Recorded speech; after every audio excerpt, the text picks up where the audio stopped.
thank you po talaga at hinayaan niyo po ako magstay dito. Wala na akong magagawa. Iniwan ka ng nanay mo eh. Okay, kaya nga hiyang-hiya ako sa inyo. Kung meron lang po talaga akong pwedeng magawa para makabawi ako sa inyo. Pwede ka ba magbantay ng shop? Ako ang pinapatao doon ni Mimi, pero hindi ko maiwanan ang anak ko. Pwede. Ay naku, hindi pwede. Wala akong mapasweldo sa'yo. Okay lang po yun. May savings naman ako eh. Pumayag ka na. Ayaw mo naman magbantay sa tindahan eh.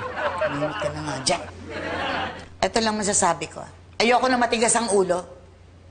Baka mamaya mas malala ka pa sa nanay mo. Naku, hindi po. Madalas ko nga pong pinagsasabihan yung si Mama, kaya hindi kami magkasundo. Ay! Tita, ito po pala. Ano yan?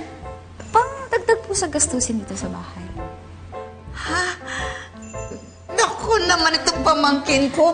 Ay, pag ikaw merong kailangan, ha? Sabihin mo kaagad sa akin. Ha? Sige po. Ano ba tinatayo-tayo mo dyan? Dali mo na yung maleta sa taas.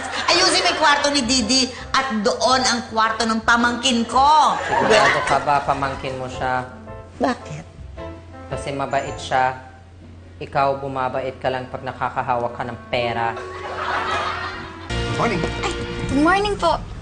Welcome to your gift shop. Nasaan si Mimi? Ay, wala po eh. Okay. Si Berta? Wala rin po. Bago ka lang ba rito? Opo. May ibibilin po ba kayo? Wala. Wala bang ibinilin si Mimi? Tungkol po saan? Tungkol sa utang niya sa akin. Maniniyo sana ako. Ay, naku, wala pong naibili na babayaran ngayon eh. Kaya talaga si Mimi yan, oh. May usapan kami. Alam naman niya na darating ako ngayon eh. Baka may pera ka lang sa kaha mo. Baka bayaran mo lang kaya ako. Kano po ba? 10,000 lang naman. Ang laki naman po nun. Teka lang po, itatawag ko po. Hindi mo na kailangan itawag yan. Alam ni Mimi yan. Okay sa kanya yan. Sabihin mo na sa kanya na dumaan si Tommy. Okay yun. Okay. Ay, naalala ko na po. Meron po palang ibinilin sa akin. Ganun ba? Anong sinabi? Wag na wag daw po ako maniniwala kay Tommy.